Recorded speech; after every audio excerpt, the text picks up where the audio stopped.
You. Chris Magneto.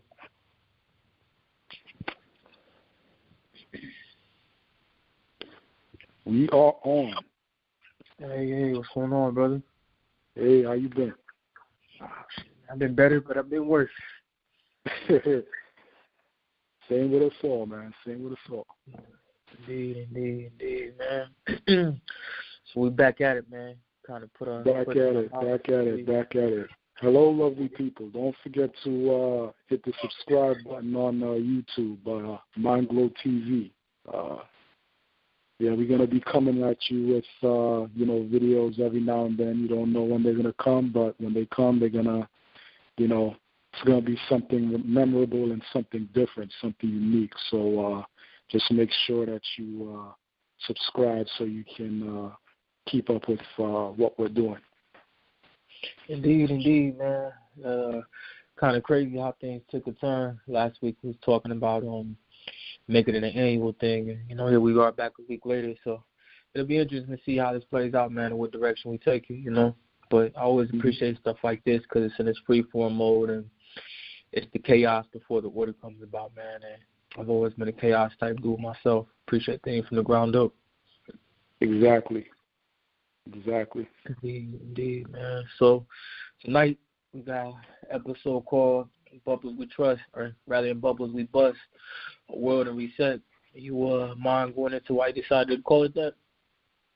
Yeah, man, I'm just looking at so many different areas of human interest, not just over the course of the last week, with a lot of people talking about and focusing on the net neutrality repeal that took place, thanks to the head of the FCC, which, was a former lawyer for Verizon.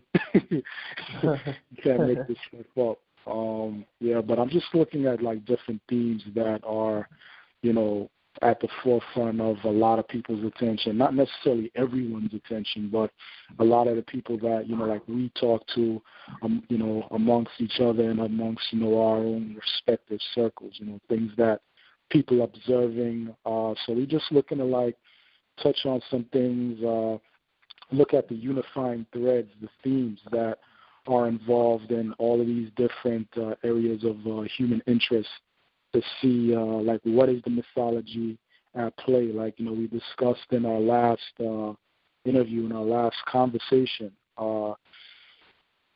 mythology is more true than history, and history as we generally receive it is often based upon what's going on in the news, what's going on in the media. So when we really take a look out at the world and we see different trends, different occurrences happening, it's very helpful for us to put what we're seeing in its proper context by looking at its correlation within the world of myth.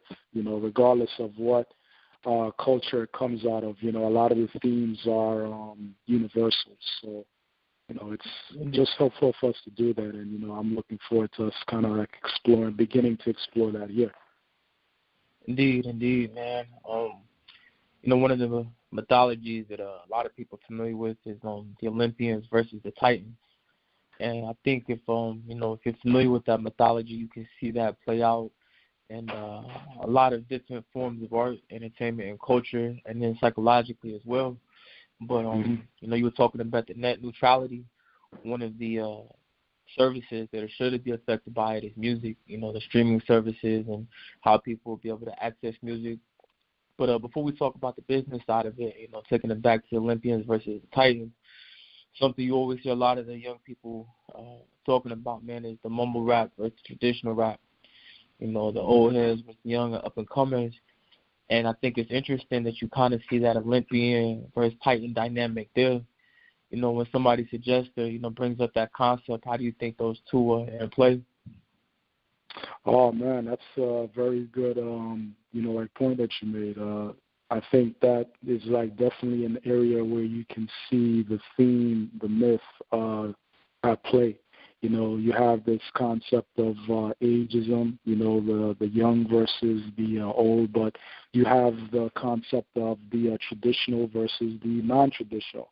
It may not necessarily be in the sense of the two different sides expressing open animosity towards, each other, but it's just this clash within the public mind, within the battle for the public's attention of two totally different, well, not totally different, but somewhat different approaches to a particular art form. So, like, you mentioned, like the traditional rap, a la, like a Black Thought, who, has the internet world on fire with the freestyle he did on Funk Flex, you know what I mean, which is in stark contrast to the subgenre of rap music, which, appears at the very least to have the ears of the majority of the market today, which is, the so-called mumble rap. We'll use that term for lack of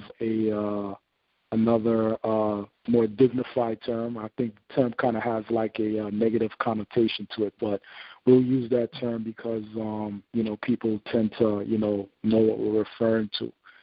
You definitely see that that whole mythology at play of the Titans versus the Olympians. But to just put things in perspective, I think it would be good to like just briefly go over that mythology for those who may have heard about it, but are not that familiar. We're gonna just like do like a very brief overview. Or people who want to get more details, of course, they can always consult their Google Shrine and get a lot more information there. Or they can just do it the old school way and go to the bookstore, or the library, and see what you find. But I got a book in my personal library by the name of Mythology by Edith Hamilton. I think there is like a qualification that's required here as far as like the title, which is very universal and broad in its implication. The book, although it's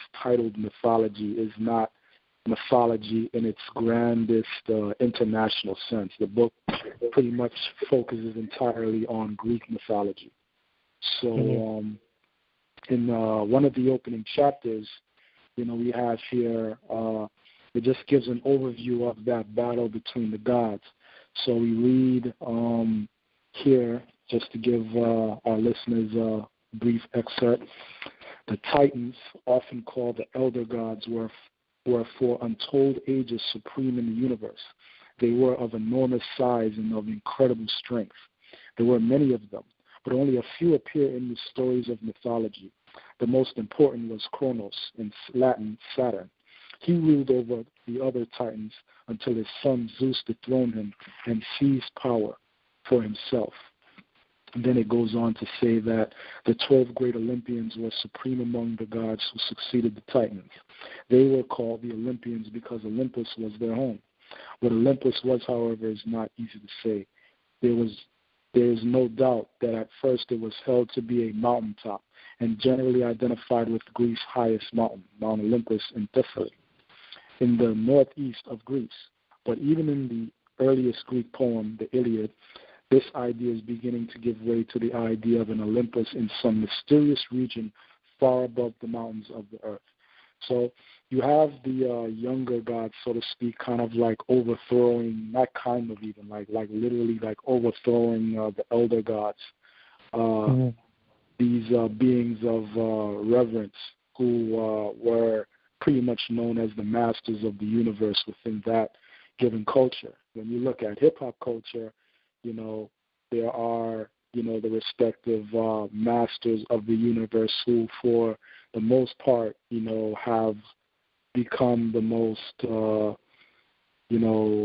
I guess you can say celebrated in the artistic sense of being the classic, the golden age of the art form, like the Nas's, the Jay-Z's, these are the people who have had, like 20-plus year careers. And, although they are not as relevant amongst, younger people who are in their teens and 20s, they still have a very high place within the culture. But in terms of like who actually has the ears of the youth, who actually, you know, kind of like moves the market, so to speak, it's really the artists who the youth are listening to who are closer to their age group. So you have, you know, the Migos, the Young Thugs, the Futures, although Future is not that young himself, but, you know, the music that he makes pretty much more caters to that audience, that crowd. And then, you know, you have other, you know, up-and-coming artists like, what's the brother's name? XXX Extension? Yeah, he just went to jail. Yeah, Extension.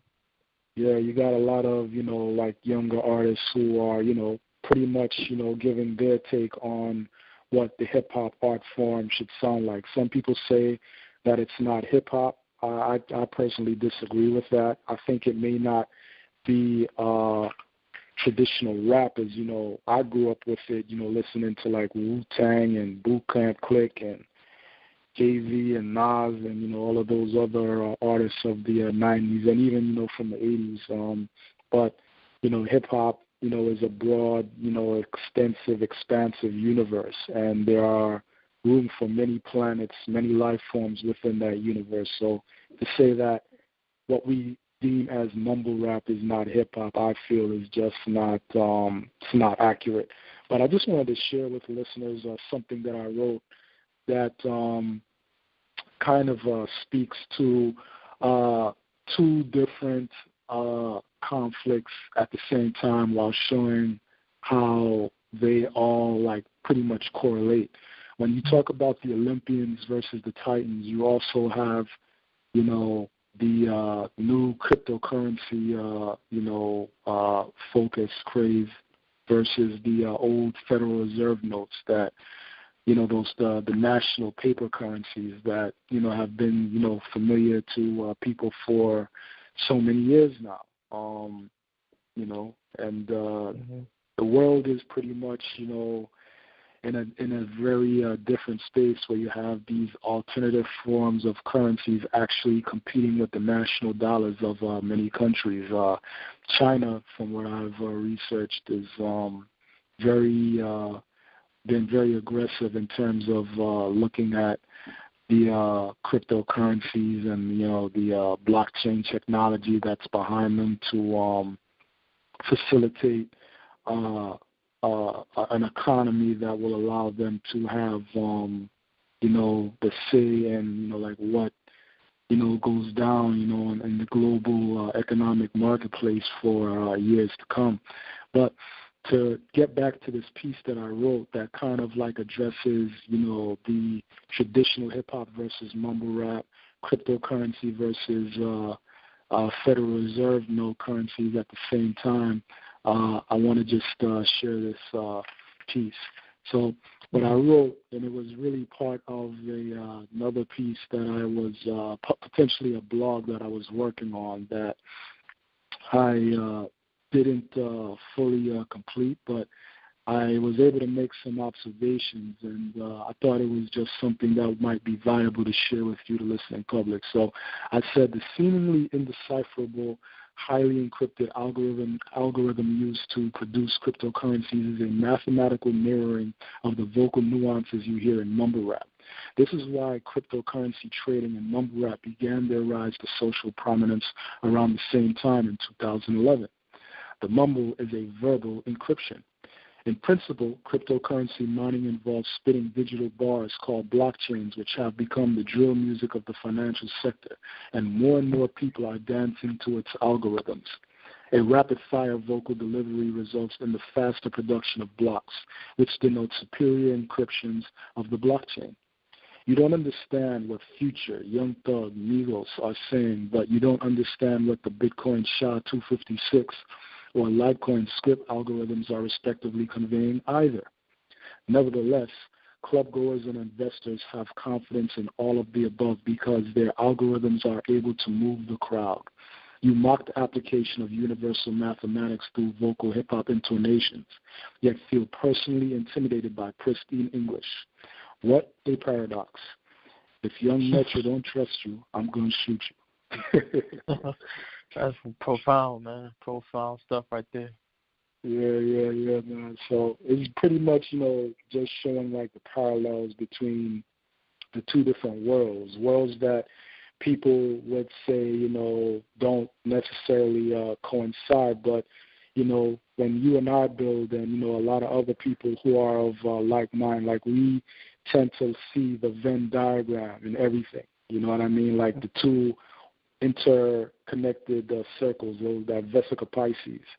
And see how things that may not on the surface when you look at them look like they're connected, but when you take a deeper look, you find that there really are parallels. And just overall, even just reading that portion to the people, like there's this whole conversation going on about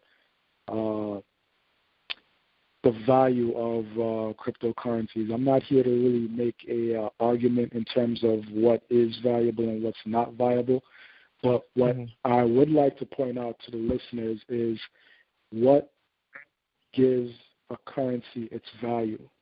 We often remark that the dollar, the Federal Reserve note that we use here in the United States, is not backed by gold. So what is it backed by? Confidence. But when you get into the spiritual sciences of finance and economics and, all of those related areas, because there is a spiritual dimension to it, you have to ask yourself, like, what exactly is confidence? I think one of the best ways that you can answer that question is by looking at yourself and paying attention to what actually rises within you when you move from a state of doubt, when you move from a state of fear into a place of confidence. And what I believe from my observation, from my understanding, is that it's hydrogen. And, that fire, it's a fire that rises within you. That's what that confidence is. It's a burning fire that you feel in the pit of your stomach. It's a fire where you may endeavor to get something done, and somebody will ask you, well, do you know exactly how you're going to get that done, or how you're going to get through the day and whatever task it is that you're going through? And you don't really exactly know. You can't plot out the details and say, okay, well, I'm going to do this, then I'm going to do that, and then I'm going to bring it all together by doing this. But even though you don't have all of those things mapped out, there's still a feeling that you get there. You get to accomplish whatever it is that you intend to accomplish. And that's that fire, that confidence that allows you to light the way forward down that path that you choose to walk. And I think it's very significant when we recognize that that confidence is hydrogen, because hydrogen is the base element which forms the foundation for all of the elements in the periodic table, which is gold.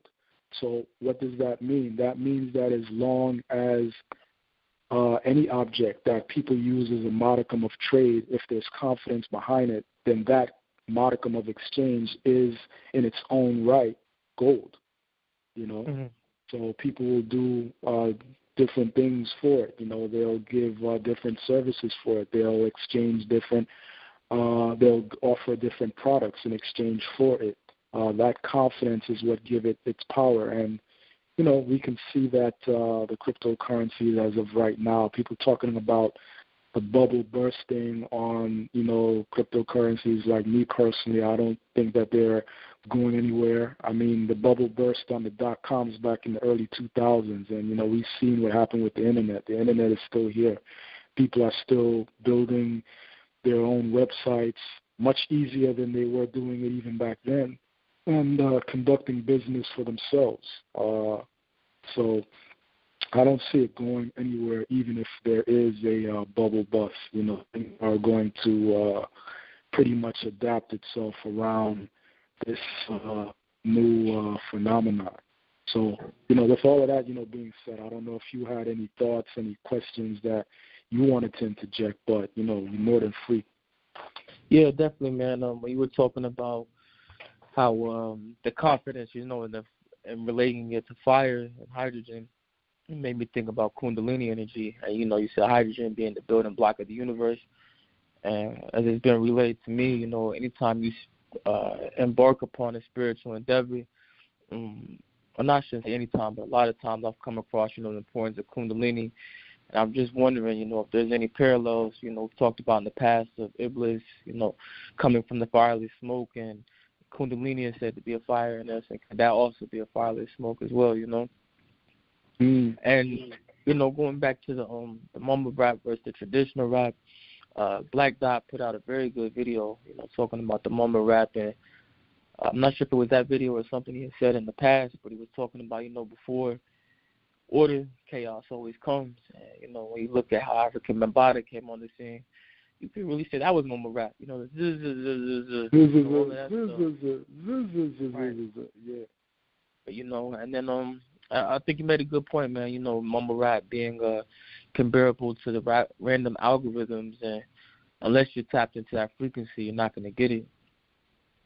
Yeah, that was a very good presentation that he gave, because, you know, one of the things that he said that, you know, pretty much, you know, like stuck out in my mind is he said something to the effect that the mumble, the quote-unquote mumble, can be looked upon as an outline, like a place marker that allows the artist to pretty much figure out what their melody is going to be for their rhyme as they're putting the rhyme together while going over the beat. So if you look at it from that aspect, like the mumble is the foundation. It's the seed from which everything that we consider elaborate and a dope flow and dope wordplay arises from. So it's primal. Indeed. You know, it's very primal. And, you know, the fact that the words primal and primary share the same, you know, like root, you know, it's not a coincidence. So it's just something to keep in mind, you know, like a lot of times we down that expression of the, you know, genre, but at the same time, the very people who down it, you know, they're intimidated by pristine English, like I said, you know what I mean? And it's like, you know, like where do you stand? Like, are you champions of the English language in its original intent, or, you know, are you just, you know, critical of people just to be critical? It's just an interesting phenomenon when you look at it. Yeah, definitely, man. I was, you know, the taboo word for a lot of people when they embark upon spirituality, but when you talk about faith, the concept that comes to mind is, you know, for the Islam and the Muslims, they always say that Allah is the best knower. You know, when I think of Allah now, I think of it being a term that's synonymous with the universe. And, you know, the central intelligence that we call Allah or Allah, God, whatever you want to call it, it seems to know what is best, you know, for the advancement of humanity. And, you know, when you look at hip-hop originally, we talked about this in the past, think about how, you know, Run DMC and Sugar Hill Gang and all those dudes started, you know, or sounded compared to people who grew up on soul music. You know, when they first heard those stripped-down beats with the beat breaks and stuff like that, I can imagine the people who grew up on soul music, you know, were looking at that like it was mumble rap back then, you know what I mean? But when you look to what hip-hop has evolved to now, you know, Illmatic, College Dropout, albums that have, you know, came from hip-hop and changed my life and very instrumental at certain points in my life. So imagine if, you know, the Olympians, for lack of a better word, you know, or the old guard, they cut that music off and so this is trash, instead of letting it develop what it was supposed to come. So, you know, you just gotta let things play out, man. And even if, you know, you're not a fan of the mumble rap, or I prefer to call it, you know, melody rap personally, melody rap and energy music, I think it has a purpose, you know. None of us know the direction it's going, but, you know, let the kids do what they do, man. Don't try to stop them from expressing themselves. Yeah, and I mean, if you look at, you know, artistic expression as a mirror reflection of what is going on in our environment and just the natural world is filled with diversity. You know, you have bats, you have mosquitoes, you have squirrels, you have lions, you have all of these, you know, different life forms. And on top of that, you have the wide variety of humans. You know, who's to say that this is a valid expression and this is not? If it vibes with you and it's something that, you know, you extract like meaning from it and value from it and joy from it, then it's great. It's wonderful. If you don't, then you have the choice to engage with something else. I think people have a valid critique. When they talk about like some of the content that is explored in the subgenre, but there's questionable things that have been explored in the traditional expression of the art form as well. So it's kind of hypocritical to like just pick on one and not the other. Like I've heard like songs that were even an influence to hip hop music, in its contemporary form when it was, reemerging itself. I mean, hip hop is something ancient. It's been on the earth for, thousands of years, if not longer, although it may not have been called hip hop.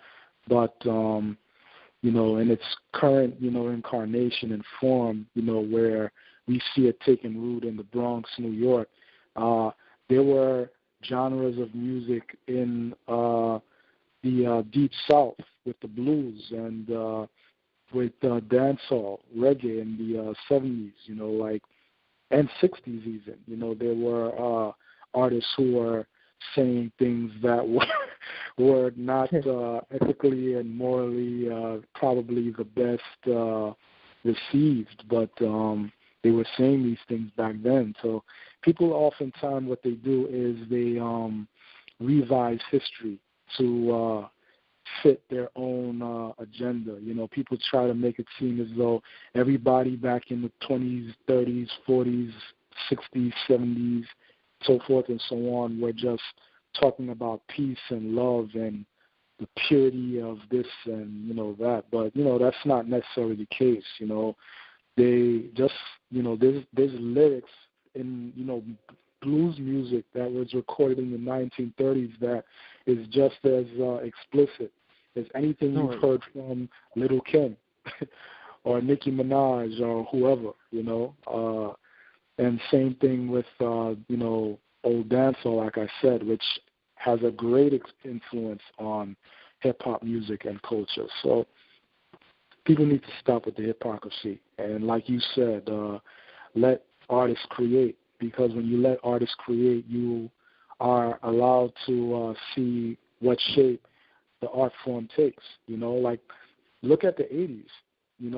We went from the hip-hop, the hibbity hip-hop, and then before you know it, like, when was it? Maybe like a decade later, less than that even possibly, you got Public Enemy, with really profound lyricism and, in-depth social commentary that was thought-provoking, I mean, who knows what will come from this? It can be something that will shift the culture, world culture, and get people to think in a different way, although it may not mirror and remind us of what we knew in terms of the classic and golden eras of the hip-hop art form. Right. Yeah, man, I was reading your book, Only Built for Rhythm Teachers, called, right? Yes. Yeah, I was reading that, and I was looking at some of the artists you had cited there, that talked about what you were saying a little more in depth. But I believe the artist, her name was Lucille Bogan. Yes. I could be saying it wrong, Lucille Bogan, but I went back and I listened to, a few of her tracks, man, and she had me laughing so hard, bro, just because of how ratchet she was back then. You could tell, not a single fuck was given back then. And like you said, there's this revisionist history where you have to ask who's really telling the story. Is it us telling the story, or is it, somebody who doesn't look like us telling this story to, create disparity between the old and the young? Yes. But last night I was in a little bar or whatever, a little hookah lounge, and what all they were playing is what would be considered mumble rap. But I sat back and I thought about it, and I was like, well, when you look at traditional West African and African in general, really rituals, all the elements are still there. The drums.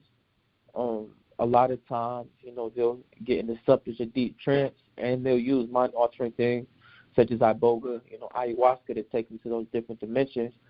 and then they let they'll play out mythologies through dancing and stuff like that. And these mythologies are not all benevolent mythologies.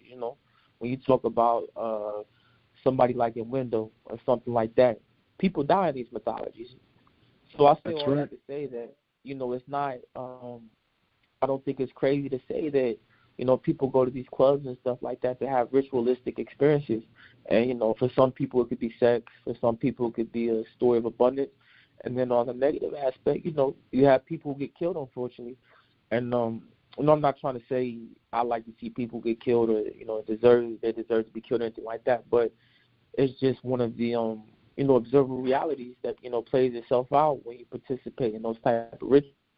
And I think people really need to no, I don't think people need to do anything. But if you observe African tradition and African rituals, I have a hard time why people act surprised when it plays itself out in America, if that makes sense.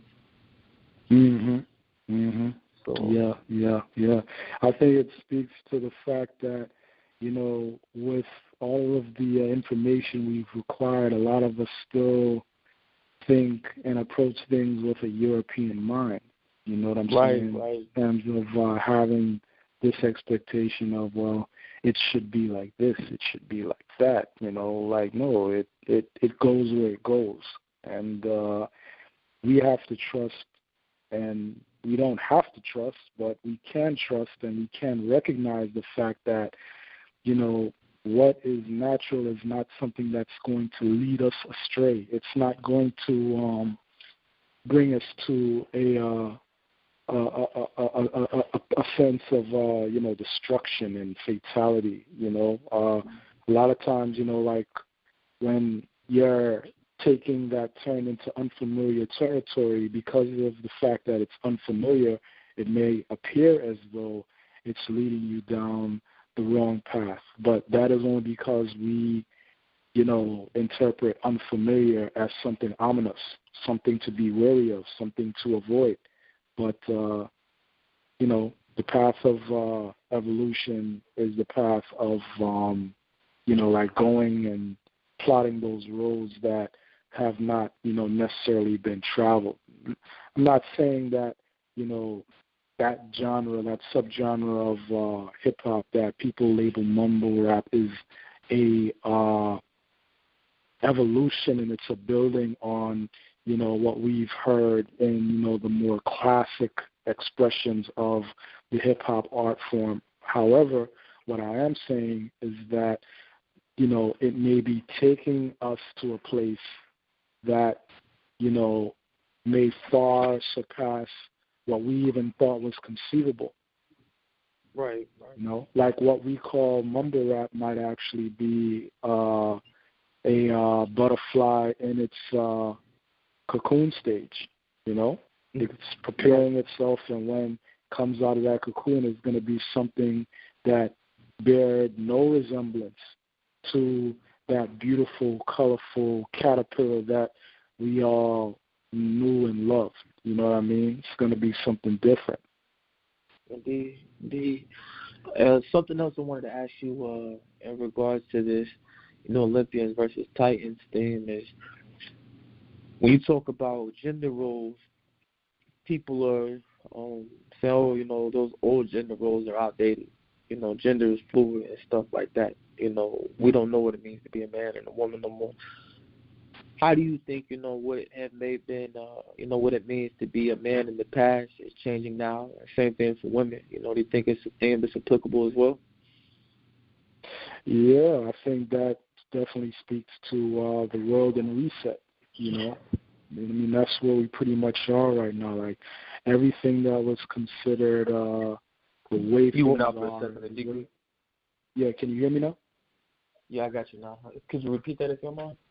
Yeah, I was saying that I think that really also speaks to the world that we are in right now, which is a world in reset, where all these different things that people once hold to be like unavoidable, obvious truths are being questioned.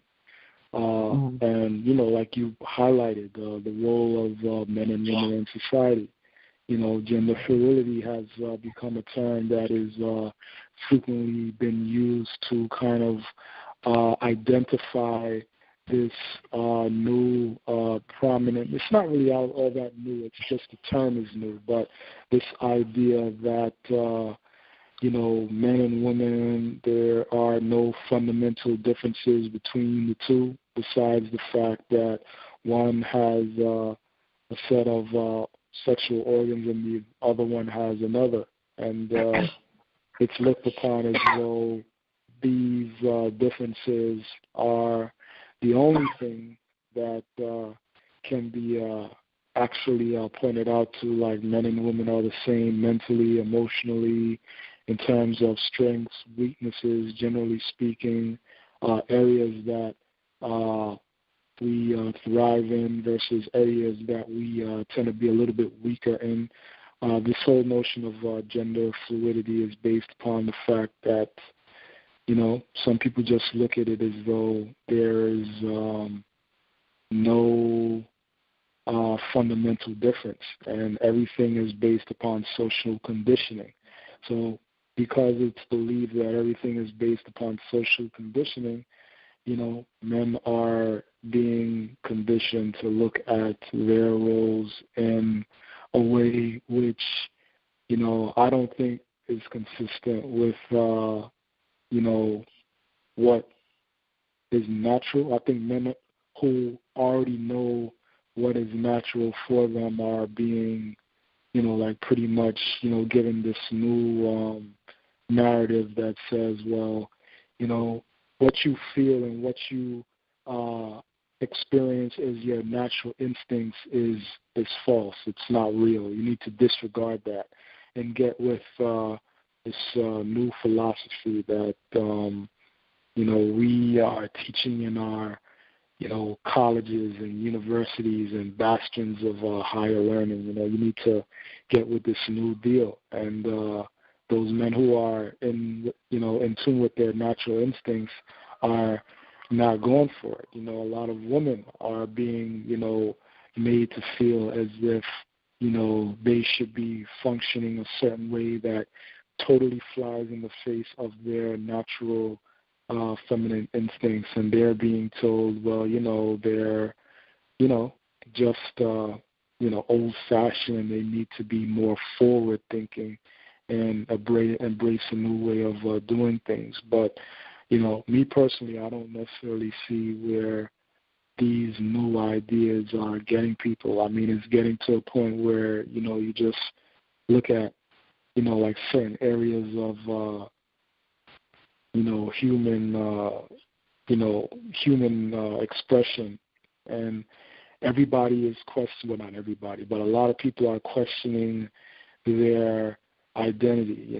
People are saying, I'm not really a woman, I'm a man, but I was trapped in, a woman's body, and vice versa. And, it's like, where does it end? Do people at some point start to say, well, hey, I may have, I may be a black man, who's 6'4", 275 pounds, but, I'm really a goldfish.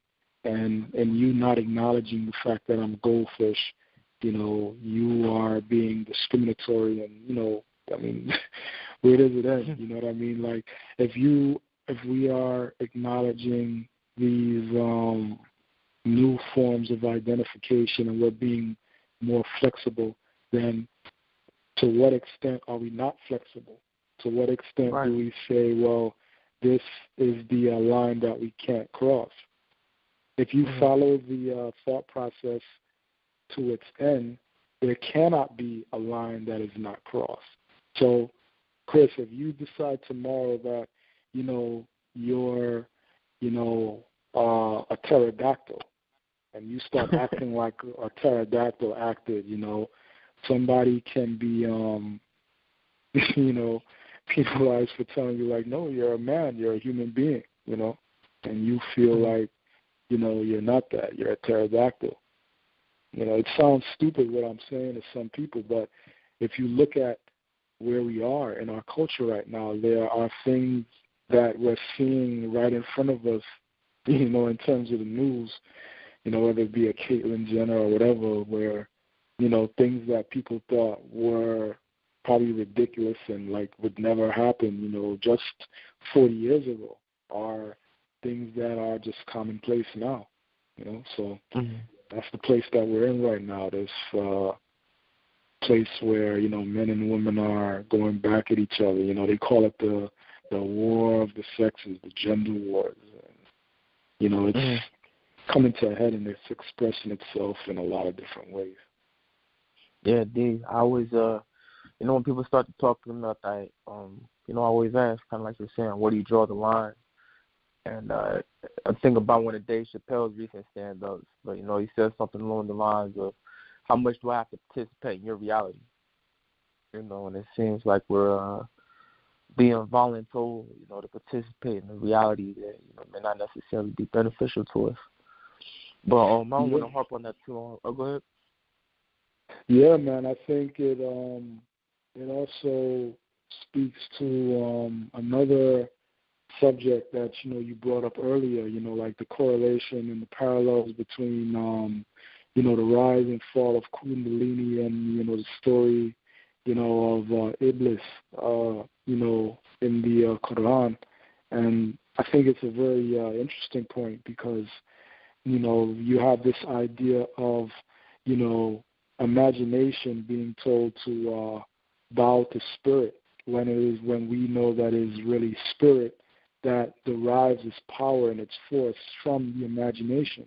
So it seemed kind of backwards to have Iblis bow to Adam, i.e., imagination bow to spirit, when spirit becomes stronger through the imagination.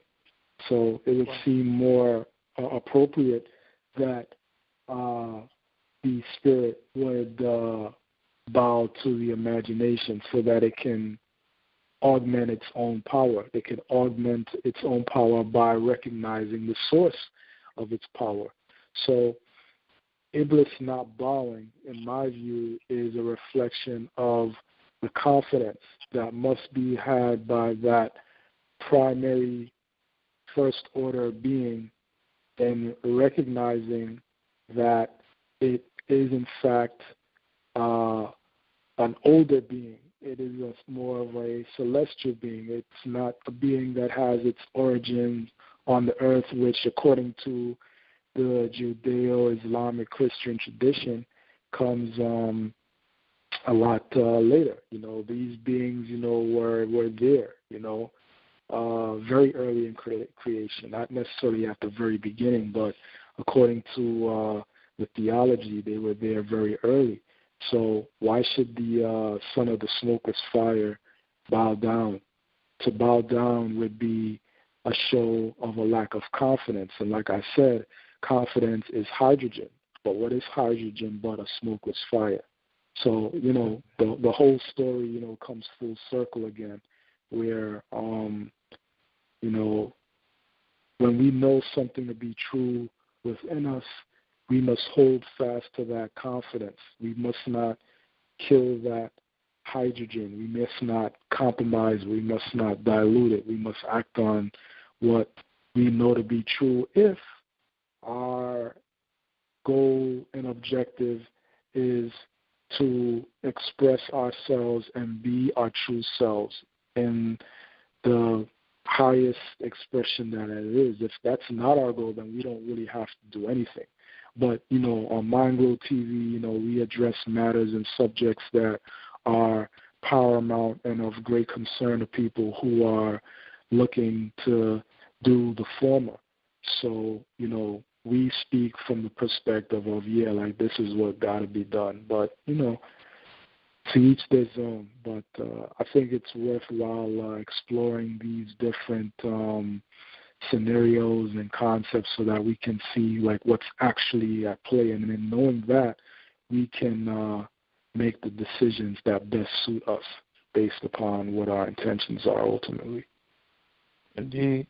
I wanted to backtrack a little bit, man.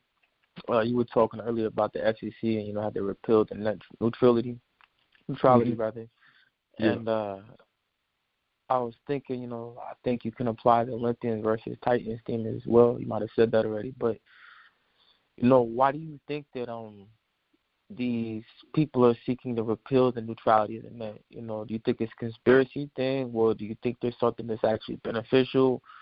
Do you think it's something like the cell phones, where they're going to want to throttle people's speed and that type of thing? What's your perspective on that? Well, I mean, that's a great question. And I think that what we have to look at to answer that question is to look at what are the things that are achieved in repealing what, Obama, put in place back in 2015, I think it was.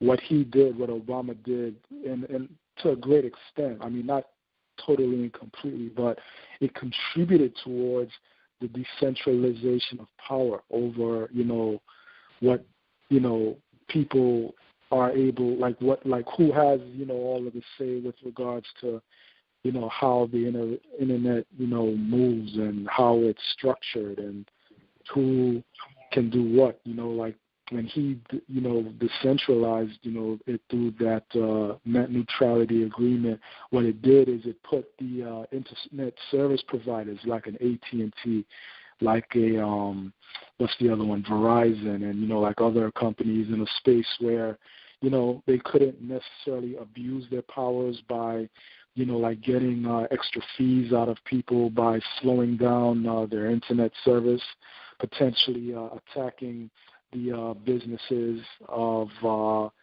like up-and-coming, models so that they would not compete with more established businesses and companies that, may be partnered with these internet service providers or may actually be direct extensions of them.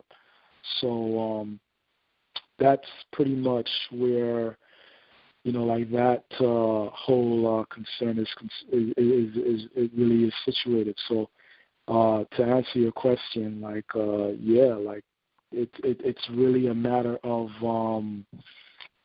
decentralization versus centralization. A few people really want to maintain this whole idea of a top-down pyramid structure where you have a few people controlling the many.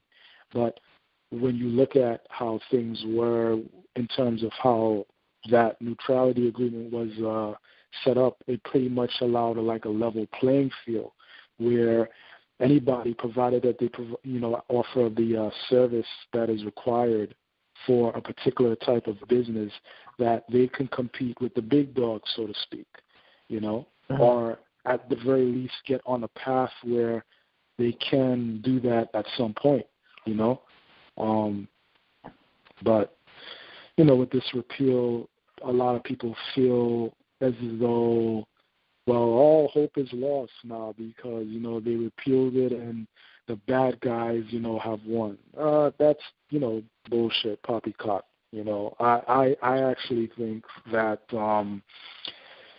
decentralization is a desire that people have. I think that more than ever in this world right now, you have the notion amongst many different people of many different walks of life that tells them that, resources, not just, natural resources, but digital resources, digital space, digital platforms can be used for the benefit of multiple people. It doesn't have to be this situation where, it's a rat race and it's everyone for themselves. We can cooperatively work together and we all can eat and we can all thrive and we can all be successful. There's more and more people who are of that mind right now. So when you look at the fact that the clock was pretty much turned back with the, centralization of these tools, I think what you're going to see is more investment in the development of technologies that, these internet service providers, the traditional internet service providers, won't be able to get around. I think what they did is they lit a fire under the people who have the technological know-how, or at the very least are flirting with the ability to cultivate it. And I think that, they also lit a fire under the people who would be willing to finance it, because you have a lot of people who are thinking differently than they thought in years past. Some of those people are people like you and me, and some of them are not like you and me in terms of the amount of money that they have. Like, their bread is long, and they're willing to fund certain ideas. So I don't think that, people who are looking at things from the surface, they'll say, well, man, it looks really dire, like people can't compete. It's no longer this space where, things are moving towards level playing field. I think you're going to see more investment in, the blockchain, which people say is going to be hurt by the repeal of the net neutrality agreement, based upon the fact that the blockchain, which results in a decentralization and transparency, decentralization of power and transparency of transactions, it within people, among people who are participating in a particular network or a corporate body. I think that it is conceivable that the technology will be developed in such a way where it is not dependent on these IP providers, who people feel, now are going to be able to attack it and slow it down and weaken the amount of, force that these software programs that do the cryptocurrency mining are using. So, it's going to require more energy for them to produce a single coin. But like I was saying earlier, with regards to the parallels between cryptocurrencies and, like the mumble rap, by slowing things down, they put everything in the druggy flow, which is a stronger encryption. You know what I mean? When these rappers get to like that extra slow drawl where you're not even sure what they're saying, because they're talking so incoherent, but not just incoherent, they're talking so slow.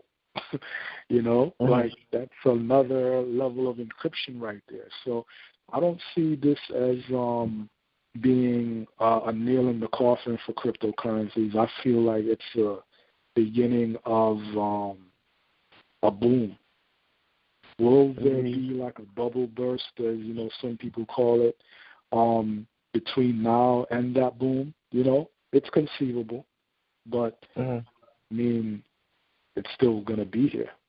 That's how it's looking, because anytime you're able to produce something that fulfills a insatiable need within people, then I can't think of a situation in human history where that thing disappears without something like it that does a better job of meeting that need, replacing it. So either way, the people who we label as the quote-unquote bad guys are in trouble, although it doesn't look like they're trouble. But you remember that Bob Marley song where you say, think you're in heaven, but you're living in hell? It's that same scenario right now where it looked like they got away. They was able to get this guy in that FCC position. Everything was passed to their liking, and they cruising now, they coasting. But nah, other people are working. So that's how I feel. Yeah, I when you said earlier that the quote unquote smokeless fire will be put, in the certain people and have them, looking at things. When I started hearing about the net repeal, the neutrality repeal, it was making me wonder, okay, how can I counteract this myself? And then I started, thinking about the deep web. And then, I started thinking about your book, Treasures of Darkness, and then I was able to relate it to the subconscious mind as well, where, for the most part, a large part of humanity's conscious mind has already been colonized. And, the real great frontier to explore is the subconscious mind. You've heard plenty of people tell you that, but, in the subconscious mind, aka the deep web, is where you can really do anything that you want, on the internet. And there's things I'm finding out about the deep web, currency, illegal things, and legal things, man. There's just the opportunities are boundless. So to make the parallel to mine and just reinforce, how important it is for one to truly seek out the treasures of darkness, whether it be, through technology or through spiritual matters as well. Mm-hmm. Excellent points, because when you relate the treasures of darkness to those things that propel us forward, that are located within the subconscious mind, you're really working with some really powerful, intense energies right there. Mm-hmm. Those treasures of darkness are the things that really push people forward. Like, for example, you have people who are well educated, and if you talk with them and get to know them, you'll see that, hey, yeah, they're fairly intelligent. But those same people will engage in lifestyles, whether it be their eating habits or just their general approach to certain critical areas of life, that you look at it and you're like, wait a minute, how could this person be this smart and engage in an approach to life that compromises the quality of their life and inevitably destroys it? Well, it's because people are not ruled and governed by logic. Mm-hmm. They're ruled and governed by other things that are going on in their subconscious, which is actually the original deep web, because the deep web, the dark web, was only conceptualized based upon a pre-conscious, subconscious understanding that, that is what really drives people. So when you even look at the fact that in America right now, you're looking at the entertainment world, and you see all of these people coming under fire, not just men, but a few, and even in the political arena, coming under fire for sexual harassment and, just really some questionable, unethical decisions that they've made. You're creating an atmosphere that is going to make people more inhibited in terms of expressing whatever is inside of them. You're going to see more people who consider themselves as having something to lose, being more conservative in the outside world, and then, in another world, in the underground, or the upside down, as they called it, in that Netflix series, the Stranger Things, in the upside down, that's where they let the beast get loose, and they do all the other stuff that they want to do, but it's not tolerated, and it's not it's frowned upon in the normal world. So a lot of people are going to retreat to the upside down, and they already are doing it. But it's going to be more intensified. I mean, there was a study done, a global study done, based upon extracting the statistics of global porn consumption. And what they found is that pretty much everybody is a weirdo.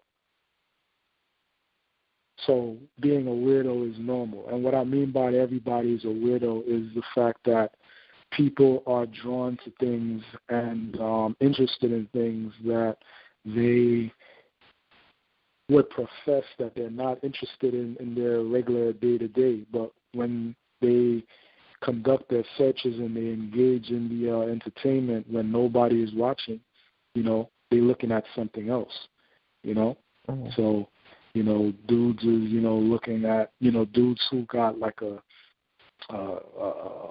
skinny wife is looking at, the BBWs, so forth and so on.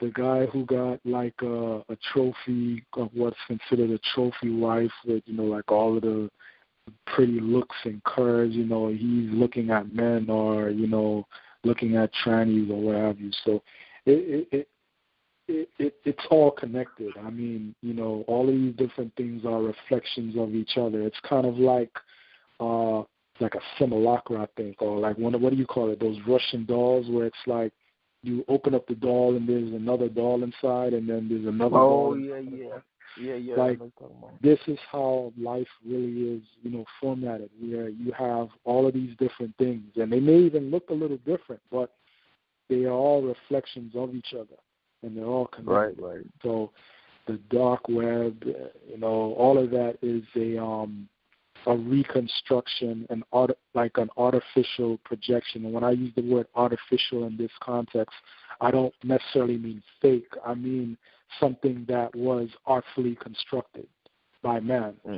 So that dark web is an artificial expression of the subconscious mind, which more and more people are being forced to explore as, you know, they feel more persecuted for doing that in the open and outside world. Yeah, it's funny you say that, man. I was at work today, and I think, you know, I told you I work in the restaurant business or whatever, but I saw somebody, and they were eating, you know, one of the customers, they didn't eat all their food, and, you know, we were taking it to the back, and somebody ate off the plate, and somebody was giving him shit about it, like, oh, you know, you eating that dude's food, and he was like, yo, it's just a piece of pizza, like, they didn't touch or anything, you know, they used a little spatula to pick it up and stuff like that. But then I got to thinking, I was like, yo, like, everybody has their weird, you know, idiosyncrasy and shit like that. So even if this dude is eating a piece of pizza, you know, like you said, people get off the weird porn. It's people who like to pop pimples and watch videos on it. People who pick gas. Yeah. You know, I think they even have this thing called feederism, which, you know, I haven't really heard people talk about, but there are people who literally get turned on, and this is like a real thing, like people who get literally turned on by feeding their mates. Like they'll give them like a whole bunch of food and watch them eat it, and they're really like getting like sexually aroused by watching it. Wow. Like there's a documentary on this on YouTube that people can check out, and the what do you call it? I don't want to use the word malady, but this condition is called feederism. I bet you cater to the BBW, probably like the BBW demographic. Yeah, definitely. I mean, it's more on that spectrum, but you know, right. not necessarily always the case. Got you. Yo, always talking about food, man. Take it to another direction, bread. You know, last week you brought up a paradigm shift. You were talking about how, and you said at this conversation as well, we're looking at things through a European eye. You know, when you talk about a lot of these templates for messiahs, they seem, you know, they're rooted in the poor righteous teachings, like, oh, don't be of this world, be in it. You know, you don't need material world.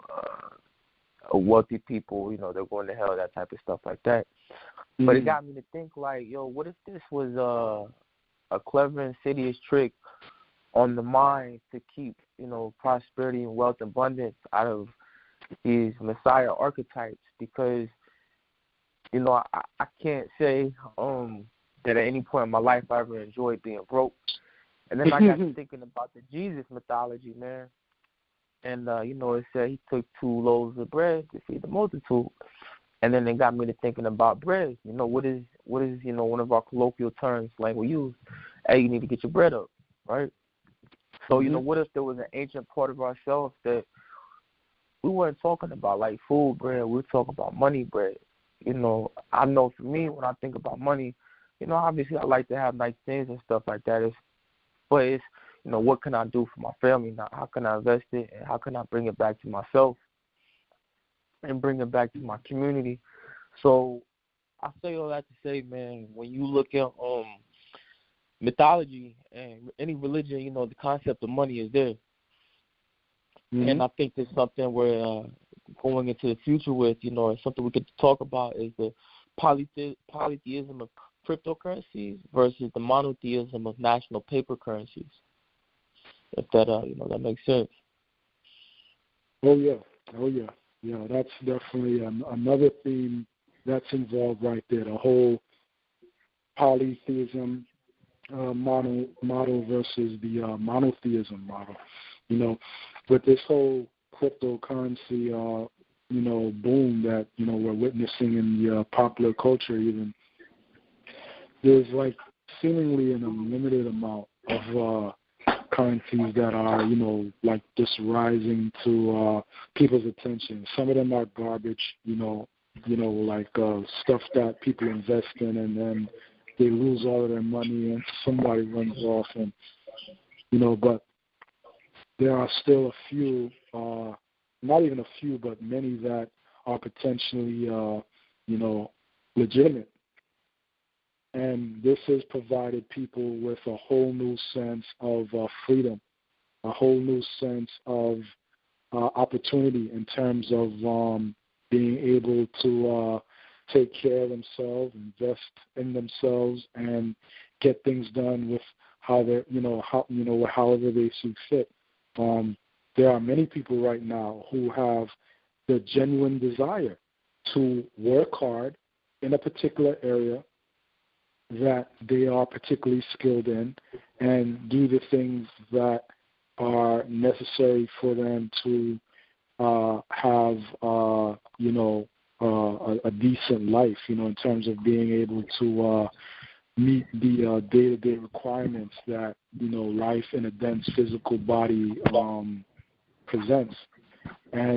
But they just don't have the capital. They don't have the financial backing to get even like some business ideas that they might have off the ground so that they can move into that space. They got the work ethic. They got the ideas, but they just don't have the capital. So what these things do is it provides people with just new ways of looking at and diversifying that vision that they have for themselves that is an ideal future. And there are different currencies that for them may reflect that, but in different ways. So that's the polytheism aspect of it, where you might deal with one God when you wanna like beautify yourself and just enhance your appeal and your appearance and your person-to-person interactions with other people, like just brighten and enliven your aura a little bit, make you more appealing, more youthful, more vigorous in your being, in your bearing.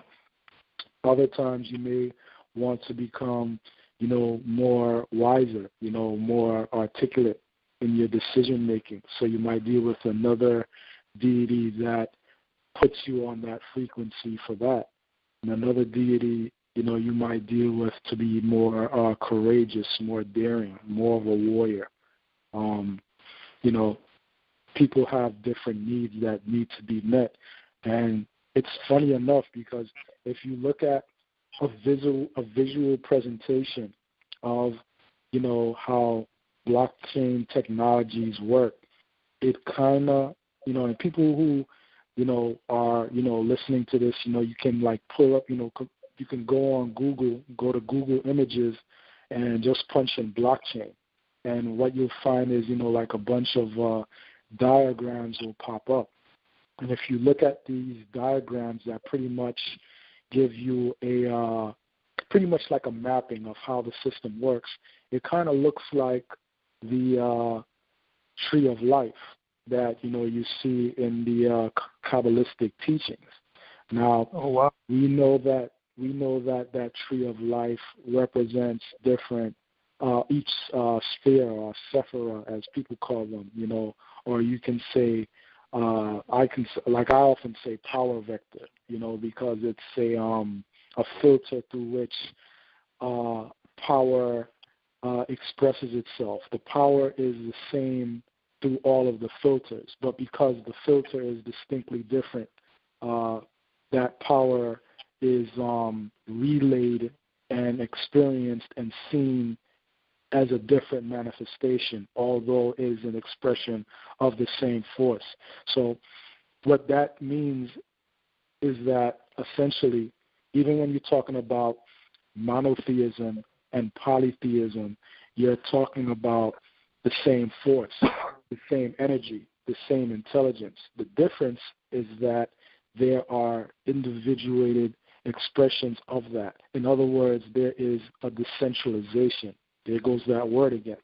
There is a decentralization of that intelligence where it is filtered through different chambers, whereas in the monotheistic model, everything comes through one thing. And because everything comes through one thing, it becomes harder to see the different expressions that one thing even has.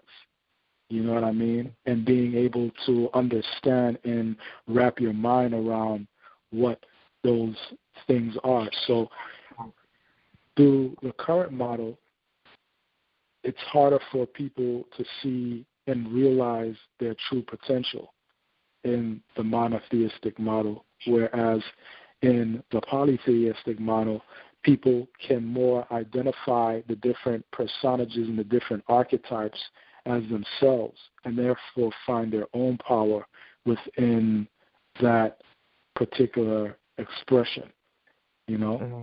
So I think that, the way we're moving right now is like more towards that polytheistic realm and the wide variety of cryptocurrencies, in stark contrast to the Federal Reserve notes, the national dollars that so many different countries have become used to, are more of a reflection of that. So it's kind of like if you're a member of the majority of the human population, then that monotheistic currency is a prison that locks you into your current lot in life with not much opportunity for mobility.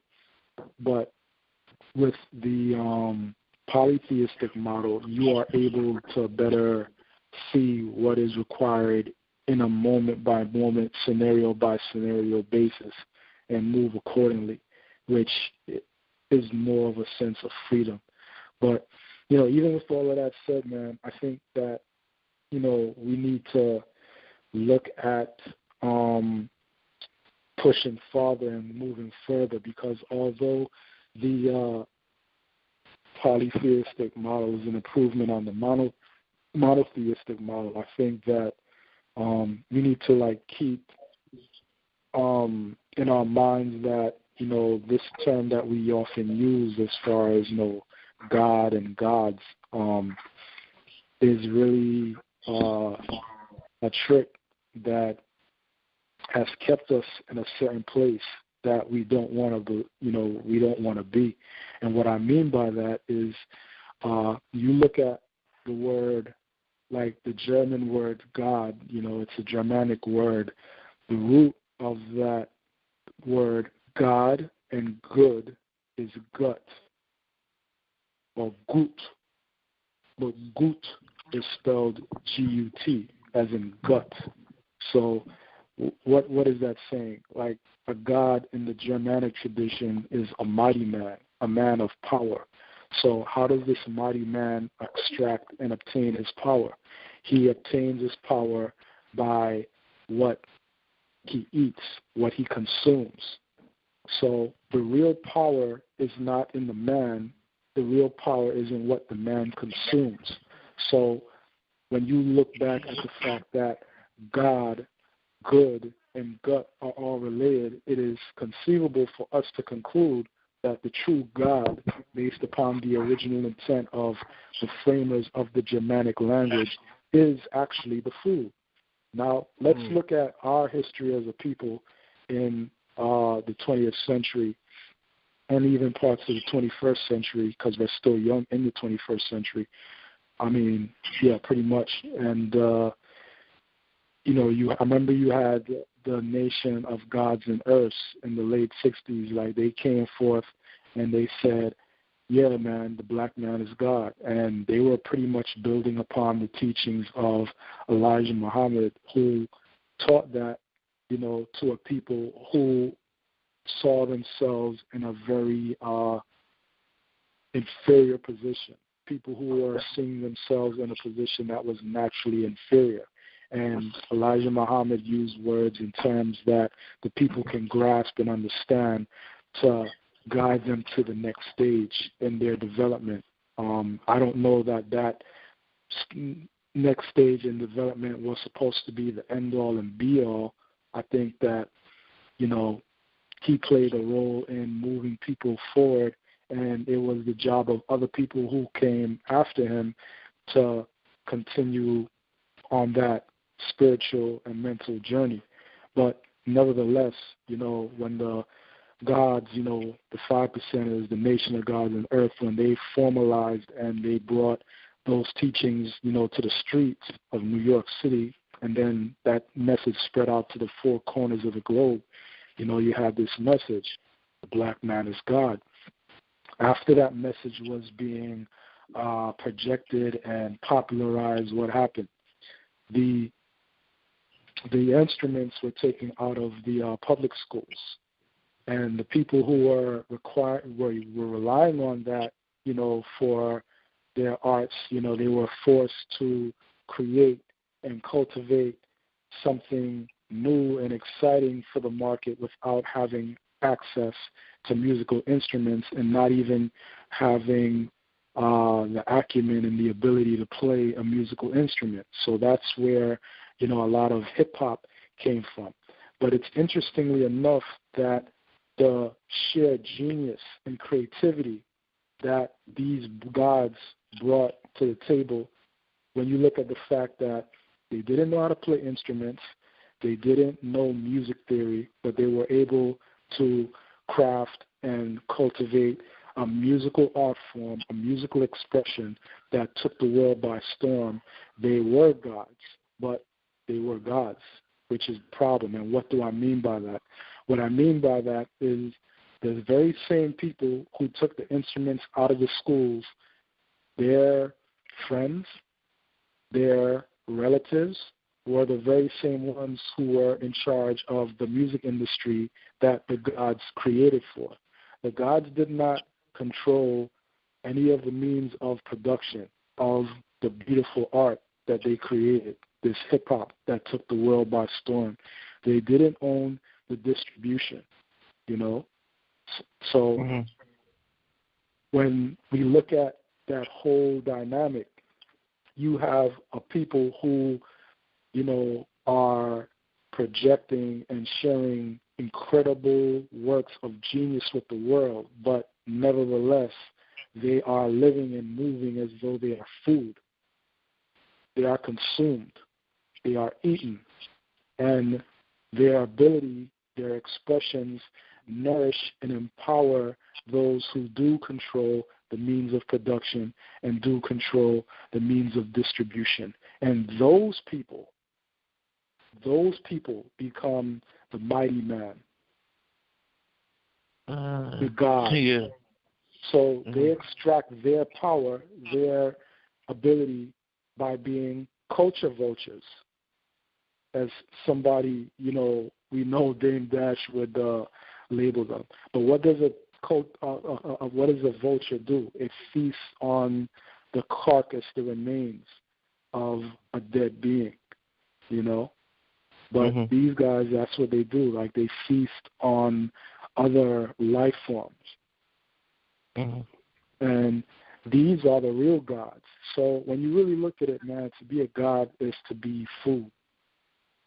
Do we, as black people going into 2018, do we want to be gods or do we want to be merchants? Right. I don't want to be I don't want to be food that empowers somebody else and strengthens their engine and powers them forward. And I get a little pat on the head, and then they surpass me in might and social,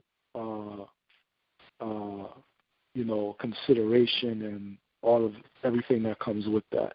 I want to be the person who controls what I create and is able to disseminate it. And I want to be, that person. I want to be the merchant. I don't want to be food. So when we say that we're gods, we gotta really look at what that means, because what I see is us being just totally taken advantage of in the marketplace while using these terms. It doesn't really do much for us. And this is something that I know might not sound like it's intuitively correct, but that's what we discuss on Mind Glue Media. We don't just repeat and rehash things that you already heard from other conscious folks. We put other ideas out there, and we may be correct, we may not be correct, but we ain't really preoccupied with being correct. We're preoccupied with exploring established ideas to come to a new understanding, because in coming to a new understanding, we are able to get beyond the old challenges that we face, which become challenges year in and year out. If you're having the same problem for 50 to 100 years, then obviously the approach that you're taking towards solving that problem is ineffective and impotent. So what we're doing is we're strengthening that resolve. This is like that natural herbal remedy for the impotence, the cultural impotence, and just the ideological impotence that our people are dealing with. Let's question old established ideas, and come to new understandings. Let's renew our minds. Indeed. Now, I want to touch on the concept of this. The Google search engine as a shrine that advises investors, could be perceived as initiates how to work with and buy or sell the deity/God currencies. How do you feel about that? Yeah, I think that is a real thing. People talk about how spirituality and economics and finances, how all of these things are mutually exclusive, when the reality of the fact is that the principles and the qualities that are involved in having a successful spiritual career are the very same qualities that are involved in having a career as a business person. Because to be a person who is spiritual and acting on that understanding of their spirituality is to be a person who is about what? Their business. You're about your business. You're working to cultivate yourself. You're working with the spirits. You're doing your rituals. Sometimes you may have rituals to do, and you don't feel like doing it. It's not convenient, but you do it because that is moving you towards building that divine body, that edifice that is the kingdom of heaven within you. You do it because that is your ultimate goal. And your desire to cultivate that, to nourish that, to feed that, to strengthen that is stronger than the feeling that you have of the activity, the means of strengthening that those qualities within yourself. It's stronger than you feeling tired, So you might have had a long day. And you rather just go to bed, but you don't go to bed. You do your rituals, you engage in whatever rites of passage, whether they be elaborate or very simple, but can easily be shrugged off and say, I'll do that tomorrow. Then tomorrow comes and you don't do it, and then tomorrow becomes the next day and you don't do it. But what these different rituals are doing is what they're supposed to do is they're supposed to structure your mind to achieve the goal that you set out to achieve.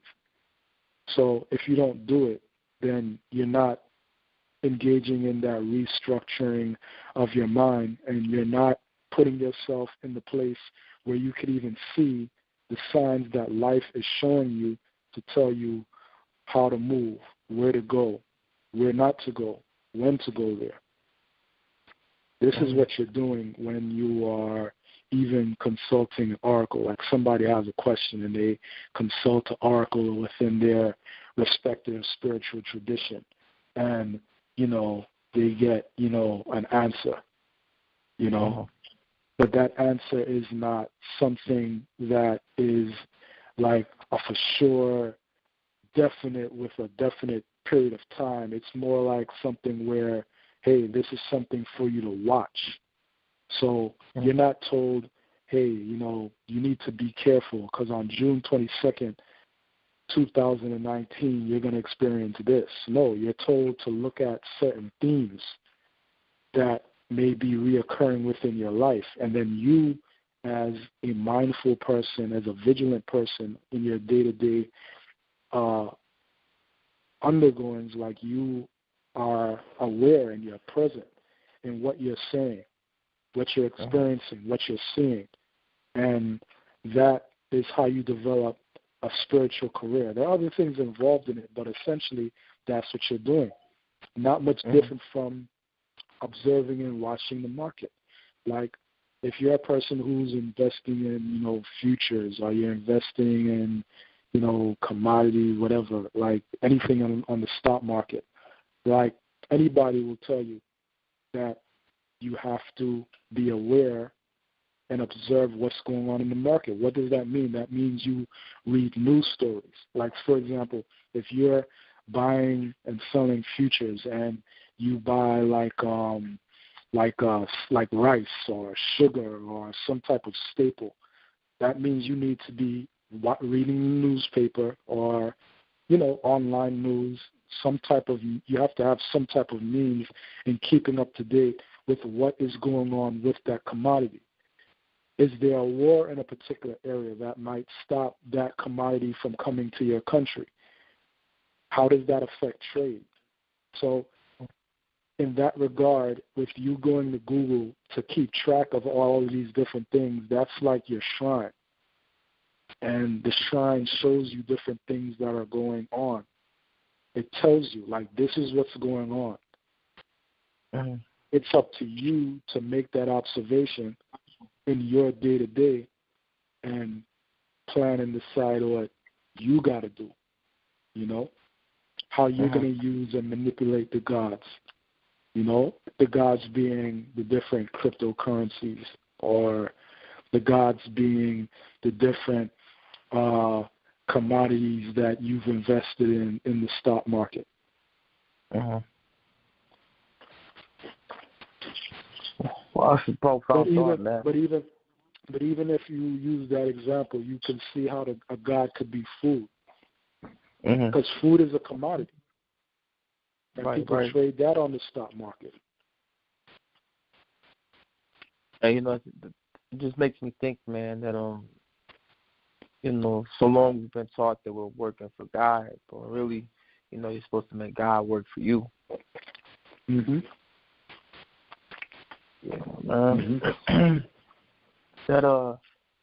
And really, when you get to like the core faculty involved in terms of that navigating your life as a spiritual person, what you're essentially doing is you're putting yourself in a place where you can merge and fuse with the past, the present, and the future all at once. Can you elaborate on that? There was a scene in the new movie Star Wars where the new Jedi was receiving her training from Luke Skywalker, and he talks to her about what it means to really be in touch with the Force. And basically he explains to her, through her, following his commands and doing the things he was saying, he was like, going to a meditative state, close your eyes. Can you feel like the different elements of nature around you, the powers of, life and death, entropy and expansion, the different, just beings in nature. Like you might have a lion chasing, this wasn't exactly in the movie, but I'm just like trying to like illustrate the idea. You have a lion chasing on a gazelle, catches the gazelle and rips the gazelle's head off and, eats it, blood splattering everywhere. That's ugly, right? Then you have like hummingbirds in a tree, and the mommy bird is taking care of like the little hatchling, so that they can have life. This beauty, this ugliness, all of this is going on all at the same time. And the force is that space between the two extremes, because neither of the extremes are bad in and of themselves and neither of them are good. It's a dance between the power of light and the power of darkness, but they both need it. So the Jedi is one who is able to kind of like hear the music and dance, but they're only able to dance to that music by going within and latching on to what is true and what is real, and extending that part of themselves outward so that their antenna is able to feel, where they're able to internalize what is going on around them. So when you're able to reach out, as he put it, you're able to make a connection with the past. You're able to be present, but you're also able to sensitively understand and know, although that knowing may not be logical, what is coming in the future. That's what a spiritual person does, but it's also what a person would do if they are, dealing with investing in economics. It's the same principle. Right. Yo, I wanted to touch on something that you said that had me thinking. I was thinking about as you were talking, but you said something that was very candid, where the reality of the situation is there's some days you don't feel like doing spiritual shit. You don't feel like getting up to do the ritual, going to the, botanical to buy a certain herb or, buy a certain type of candle. Or not even going to the botanical, but like going out into the park. Right. Or, because I remember like me even now, like I don't really get nothing like really significant from there. Like I'll buy like candles and stuff because, they have a wide variety of different types of candles and colors and stuff. But like if I need something, I might just go out into the park. There's a big park around my way, so I might get what I need out there, because the real power in the objects is it based upon it coming directly from a natural environment, as opposed to like a Lucky Mojo jump off that it's coming out of some warehouse factory in Bronx, New York somewhere,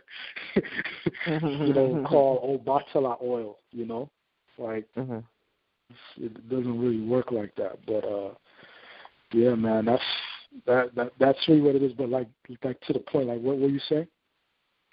Oh no, just some days, like say I was saying, you don't feel like doing spiritual things, but you've done an excellent job in relaying that spiritual matters, or money, financial matters, can be spiritual things, and it made me realize that the majority of people want to appear being spiritual than actually be spiritual. Just like the majority of people want to appear to have money to actually do what it takes to get money. And people are fed this idea of like the nobility of poverty, of not being able to do what you want and live the way you want to live. Like poor righteous teacher, like no, like nah, that's nasty.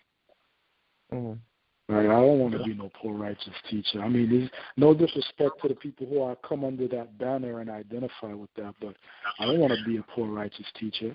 Like, just thinking about that and saying that, like, makes my shit, like, just, that shit will make your shit straight, man. Like, I don't want to be that, man. I want to be a abundant teacher, you know? And righteousness is a relative thing, so I'm not even going to deal with the righteousness. Everything in nature is right. So if you're functioning and moving from that space of what's natural, you're going to be righteous without trying to be righteous, you know? So. Well, I don't know about you, brother. I'm not even trying to be right in anything, man. I'm just trying to be me. And I know that because I am an expression of something that's natural, that's good enough. And it's going to be good for people because it's natural, you know. Facts. But, yeah, like I say, man, I don't know about you. I put in 12 hours of, working and putting in prosperity, wealth, and abundance and making that a reality.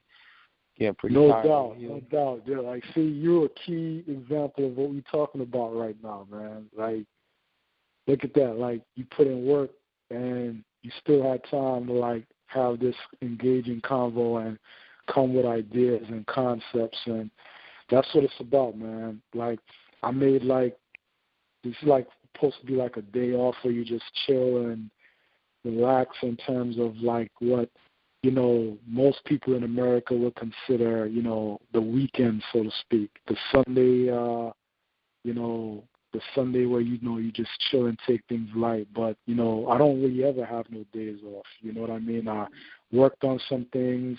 I made like 3 different dinners today. Oh, wow.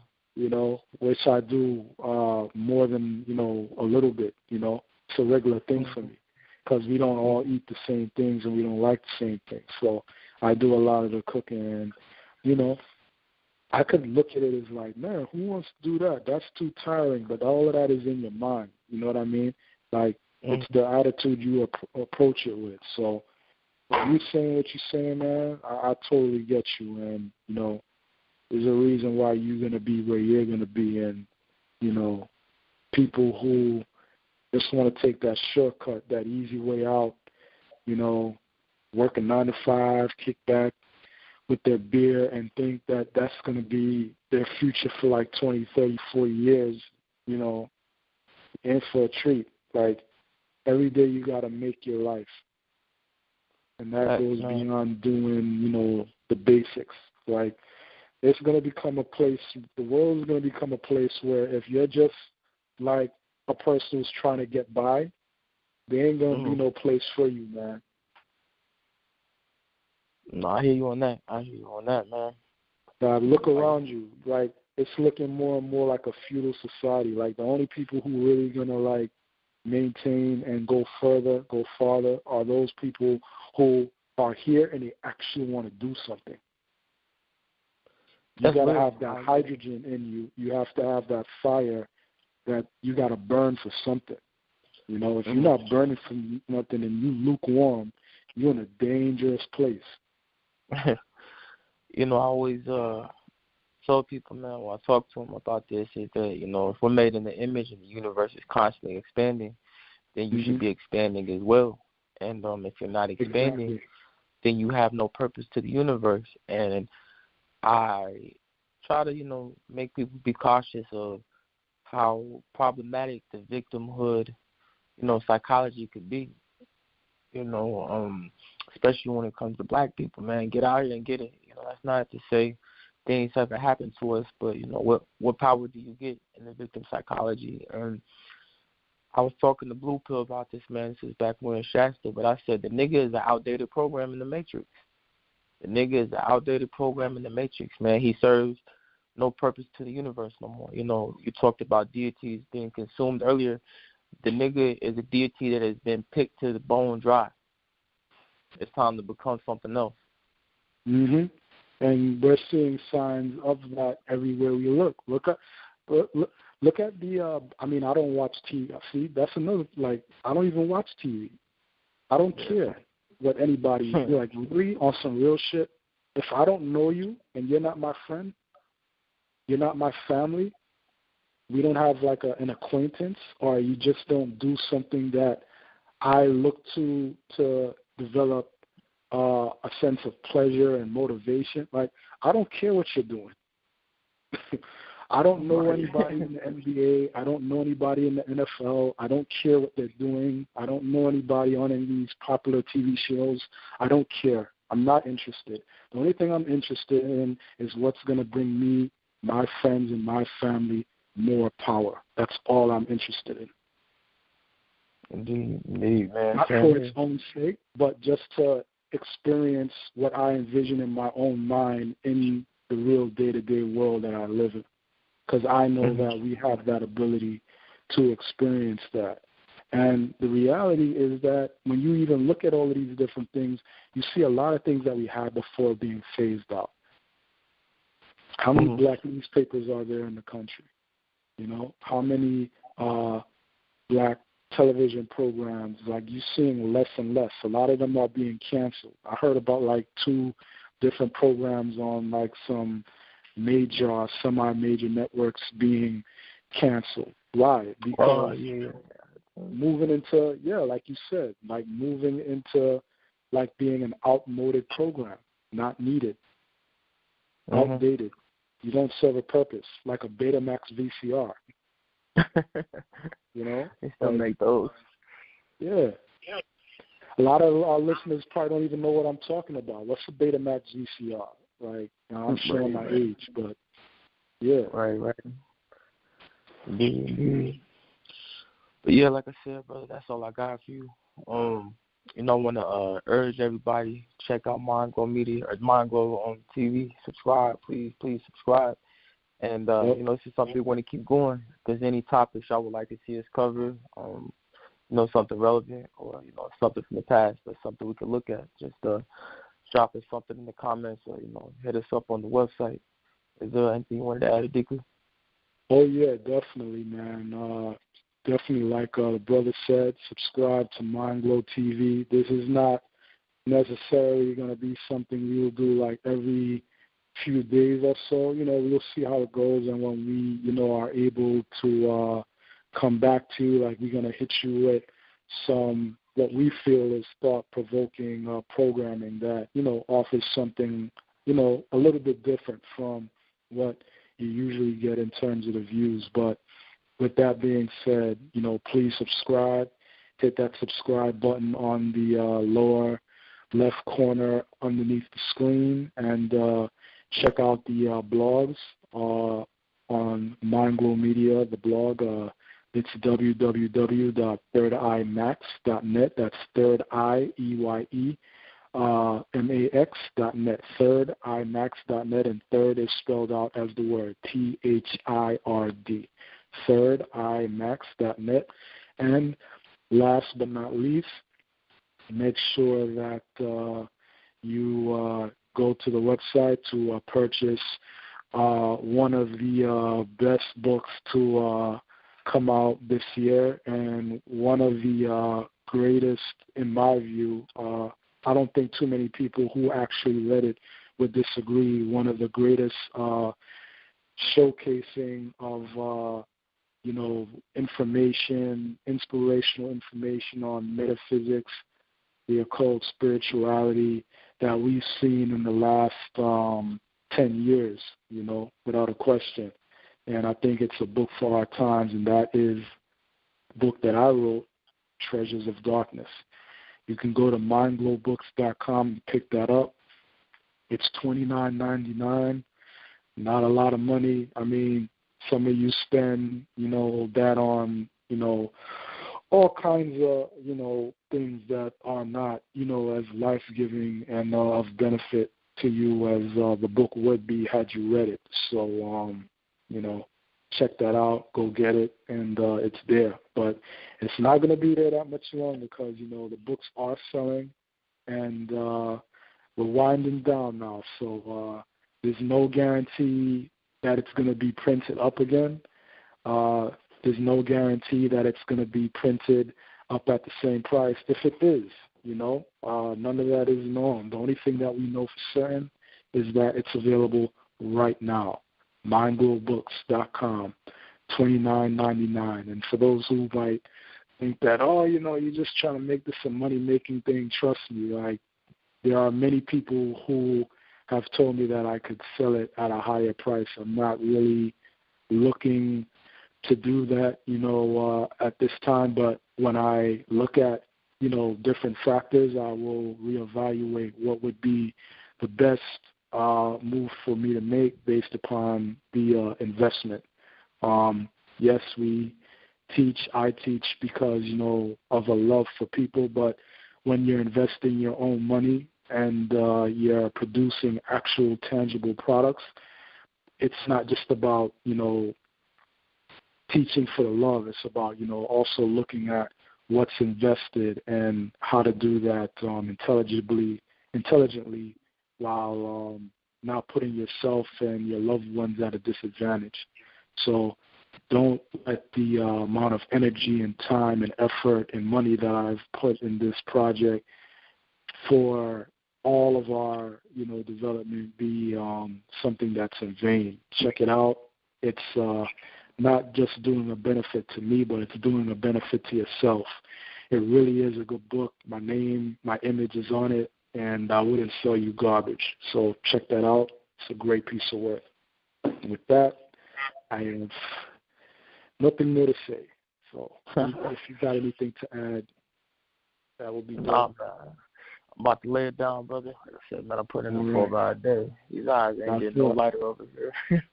That's what it is. All right, man. So till next time, Mindglow TV. And it was a pleasure talking to you all, and I hope you enjoy what you've heard and you got something of value from it. All the best. Take care. Peace, peace. All right.